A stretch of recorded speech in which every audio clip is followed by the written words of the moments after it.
We all know about the upcoming new rules for drones 1 kilogram to 25, but what about micro drones, so under 250 grams? Let's find out now on this segment of micro drones.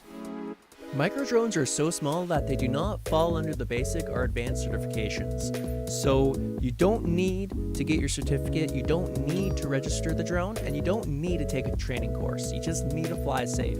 Quoting Transport Canada, if you have a micro drone, you have to fly it away from aircraft and airports, never put people, aircraft, or property in danger, and only fly your drone where you can see it and avoid flying in clouds or fog. Always fly responsibly and safely. You also have to follow the criminal code and your province's or territory's Trespass Act. You also have to follow laws related to voyeurism and privacy, as well as local bylaws.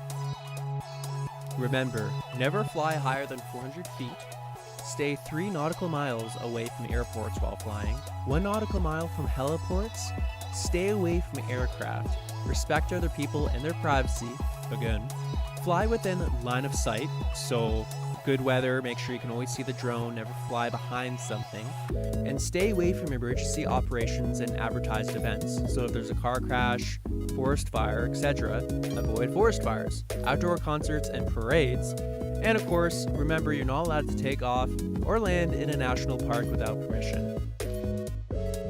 And there you go. Thank you very much everyone for watching. Please like and subscribe and support the channel. Thank you so much for your amazing comments. And as you can see, you can get a video out of your question. Have a great day all. Remember, fly safe and happy landings.